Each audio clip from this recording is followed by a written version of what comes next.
Hello everyone, welcome back to our lecture series of complex analysis. In this lecture we will discuss Cauchy-Gaussian theorem for multiply connected domains. Previous दोनों lecture में हमने Cauchy-Gaussian theorem को simple close contour और उसके बाद simply connected domains के लिए discuss किया. This discussion for the multiply connected domains is very important in the context of solving the questions regarding the Cauchy-Gaussian theorem. जब भी हमें इंटीग्रल से रिलेटेड क्वेश्चंस को सॉल्व करना होगा वहाँ पर मल्टीप्ली कनेक्टेड डोमेन से रिलेटेड कंसेप्ट हमेशा यूजफुल होगा. सो आपको ये लेक्चर ध्यान से समझना है और देखना है कि किस तरीके से हम कंसेप्ट को डेवलप करते हैं.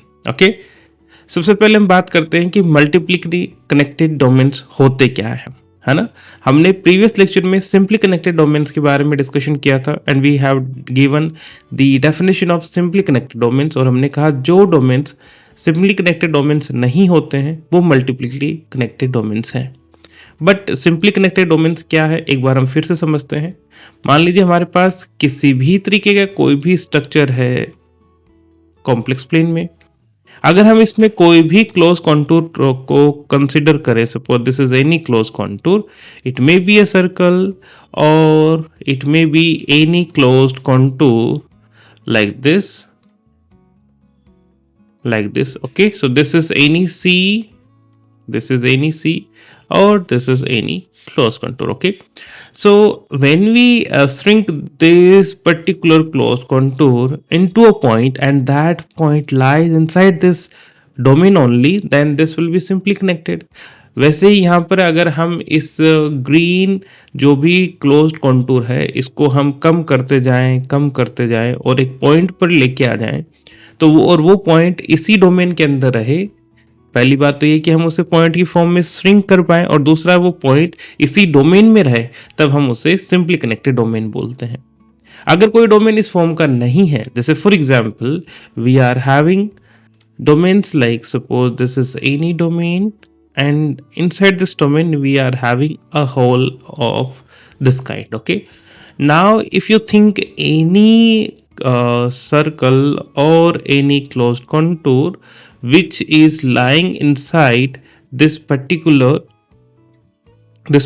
domain, okay, now if you shrink this particular, यहाँ पर ये इलिप्स जैसा स्ट्रक्चर है. अगर हम इस इलिप्स को कम करते जाएं तो हमें पता है कि ये इस अंदर वाली ब्लू बाउंड्री तक ही श्रिंक हो सकता है.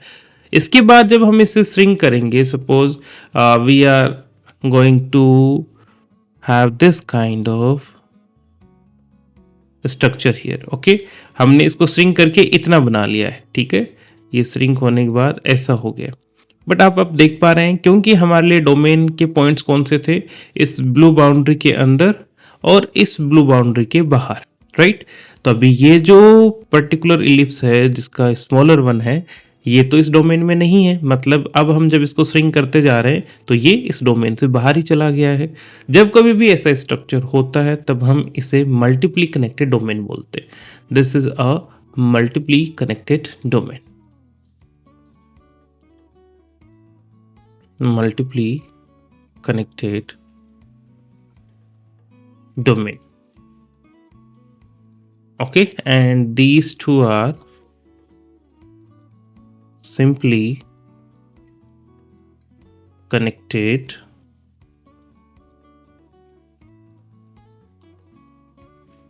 domains. Okay, so this is the major difference between simply connected and multiply connected domains.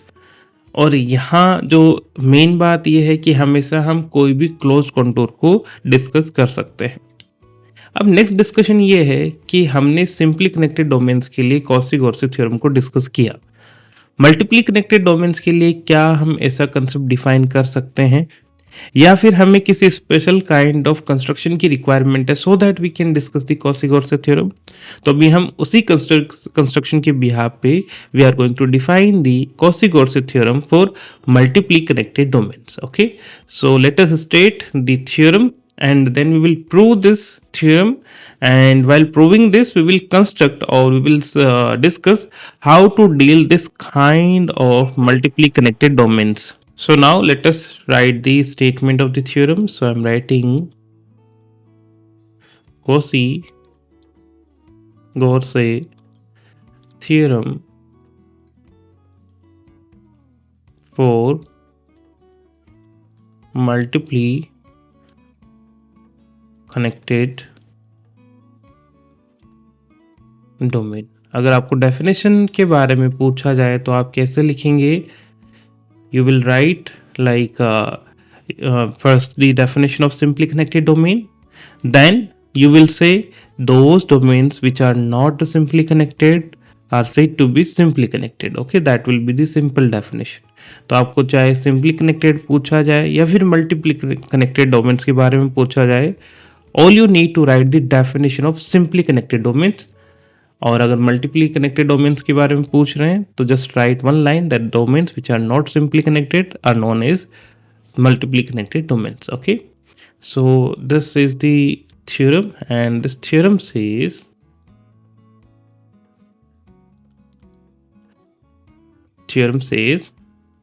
suppose that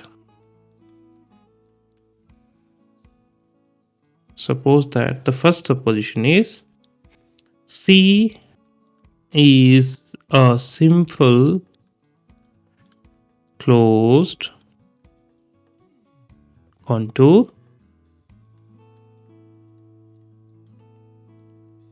described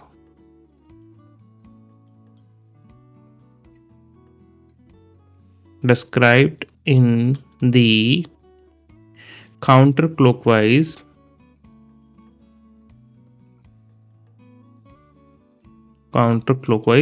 direction. Okay, this is the first supposition कि हमें एक सिंपल क्लोज्ड कॉन्टूर गिवन है और वो काउंटर क्लॉकवाइज डायरेक्शन में है। ठीक है, C K where this K is running from 1 2 और any finite number of K are simple closed contour interior to C, and all are described in the clockwise direction, that are disjoint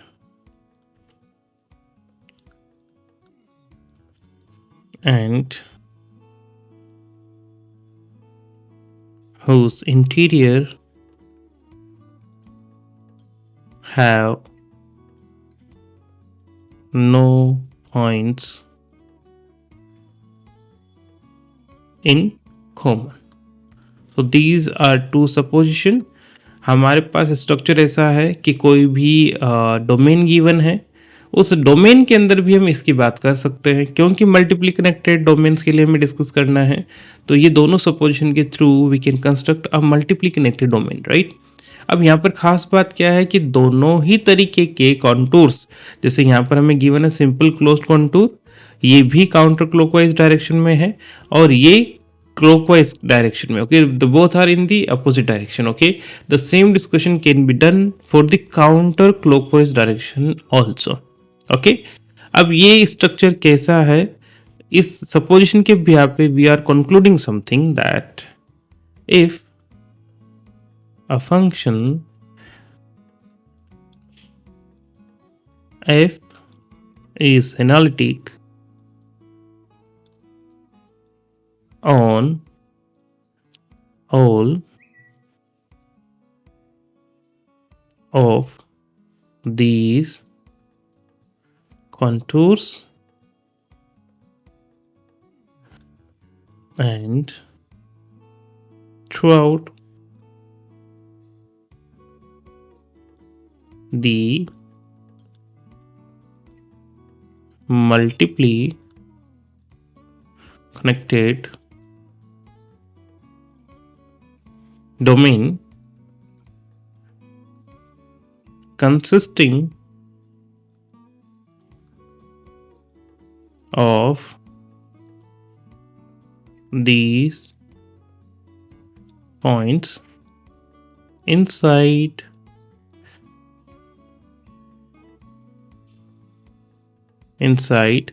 C and exterior to each CK.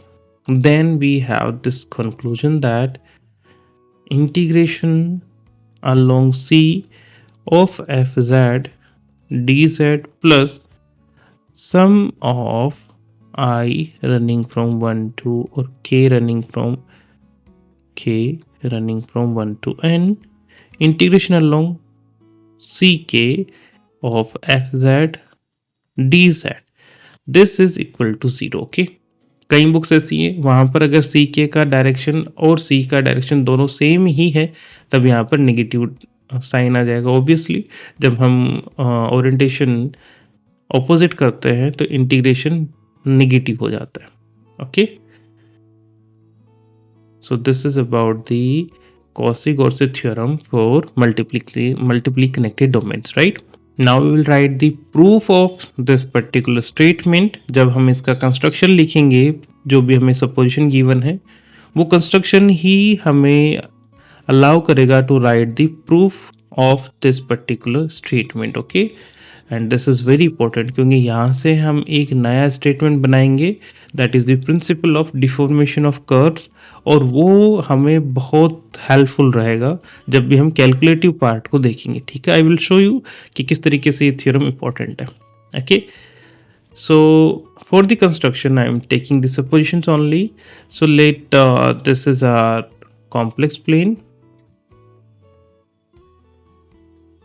and say this is any closed contour. Okay, let me write this kind of curve. This is any curve. Let me write this is C. अभी हमने इसको एक curve और बना लेते. Okay and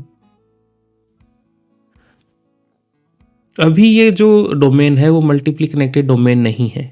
इसे multiply connected domain कौन सा इंफॉर्मेशन बनाता है? दिस वन, कि हम इस डोमेन में वो सारे पॉइंट कंसिस्ट कर रहे हैं which are of the point inside C and exterior to each C के. तो हम कौन से पॉइंट्स कंसिडर कर रहे हैं?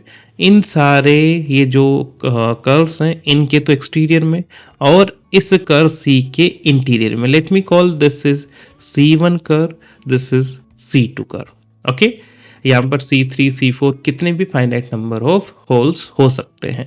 अब ये जो दोनों कर्व हैं वो होल को रिप्रेजेंट करेंगे. ऐसा हमें कैसे मिलेगा कि हमने कहा कि हम C1 के एक्सटीरियर पॉइंट्स ले रहे हैं, C2 के एक्सटीरियर पॉइंट ले रहे हैं. इसका मतलब C1 और C2 के जो अंदर इस बाउंड्री के अंदर के जो पॉइंट है वो हमारे इस डोमेन के पार्ट नहीं है. So you can see this will define a hole, this will also define a hole. और जब कभी भी हमारे पास किसी भी डोमेन में होल काइंड ऑफ स्ट्रक्चर होता है तब हम उसे मल्टीपली कनेक्टेड डोमेन कहेंगे. तो ये हमारे पास एक मल्टीपली कनेक्टेड स्ट्रक्चर है. अब यहाँ पर हमें ओरिएंटेशन जो गिवन है, सी का ओरिएंटेशन है counter clockwise direction, so this is moving like this. और ये जो कर्व है वो है हमारे पास क्लॉकवाइज डायरेक्शन में. ओके सो इफ आई से ये हमेशा इस डायरेक्शन में मूव कर रहे हैं, राइट ये हमेशा इस डायरेक्शन में मूव कर रहे हैं, राइट तो ये इस तरीके से मूव करेंगे और फिर हम कहेंगे कि ये इस तरीके से मूव कर रहे हैं. ओके अब हम इस कर्व को किस तरीके से डील कर रहे हैं, जो भी हम यहाँ पर एक्सप्लेनेशन दे रहे हैं, that explanation is part of the proof. आपको प्रूफ में ये सब ही लिखना है. You will construct this, you will say let C be the given curve whose direction is counter clockwise and consider n equals to 2 and we are having two curve inside C having the clockwise direction. Now what we are doing, we are joining C and C1 through any line segment. Okay, so let me start from any of this point. Okay, so say this point, I'm starting from this point and joining this curve by this line. Okay, and the one important thing is that कि इन दोनों curve में कोई भी point common नहीं है, they are totally disjoint. Okay, again I am taking this line segment, then this line segment. So this is how, ये एक crucial step है कि जब कोई भी आपको इस तरीके का स्ट्रक्चर गिवन है, जस्ट डू फर्स्ट स्टेप कि आप इन सभी को लाइन सेगमेंट के थ्रू ज्वाइन करें। ठीक है, अब अगर आप देख रहे हैं तो आपको एक तो इस लाइन, इन तीनों लाइंस के ऊपर का पार्ट दिख रहा है और एक इन लाइंस के नीचे का पार्ट दिख रहा है। तो हम इन दोनों पार्ट्स के through we will construct two kind of closed contours, और उन क्लोज कंटूर्स को हम इस तरीके से बनाएंगे कि जब हम उनका सम करेंगे तो हमें एक कर्व सी मिल जाएगा। Ultimately we want to identify the integration along C and along this C1 C2, और हम देखेंगे कि इन सभी इंटीग्रेशन को जब हम सम करेंगे तो वैल्यू हमें 0 मिलेगी। That is the exactly statement of Cauchy Goursat theorem. So अभी हम इसको कैसे डील कर रहे हैं। सो पहला हम कर्व कैसे बना रहे हैं, we are going, suppose we are starting from this point. Okay, we are starting from this point and we walk through along this particular path which is provided by this C. Okay, then going this direction, then this direction, and this direction. Okay, we are just following the path. So you can see a green path, उसका direction है counter clockwise direction, and let me call this curve is gamma 1 curve. Okay, अभी हम gamma 2 curve बनाते हैं। So suppose we are starting from this point. Okay, we are starting from this point and again we will walk through to this curve. हम same जो हमें direction given है हम उसी के ही थ्रू चल रहे हैं।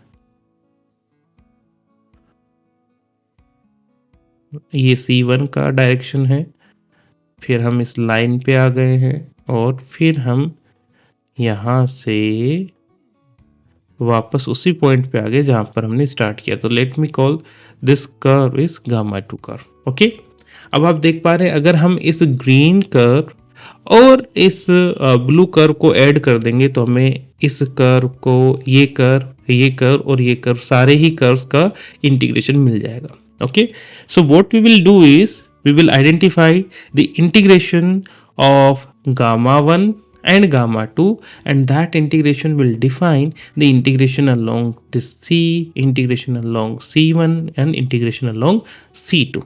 Okay, यहाँ पर जो डायरेक्शन है आप अगर देखेंगे तो जब हम ग्रीन के अलोंग जा रहे हैं तब इसका डायरेक्शन ये है। ओके, लेट मी राइट,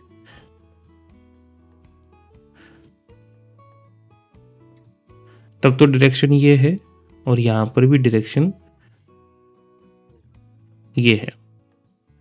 ठीक है, बट जब हम ब्लू कर्व के अलोंग आएंगे तब दूसरा डायरेक्शन हमें ये मिलेगा। ठीक है, so I think you have understood this idea. जब भी आपको इस तरीके के होल मिलेंगे तो पहला स्टेप क्या, आपको इनको लाइन के थ्रू ज्वाइन करना है और उसके बाद आपने इस तरीके के कर्व्स बनाने हैं। हमेशा इसी तरीके के 2 कर्व आपको गामा 1 और गामा 2 मिलेंगे ही मिलेंगे, चाहे उसमें 2 होल हैं, 3 होल है या फिर n होल है। ठीक है, अब इसकी खास बात यह है कि जब हम गामा 1 और गामा 2 के अलोंग इंटीग्रेशन की बात करेंगे, so that integration is same as the integration along C, C1 and C2।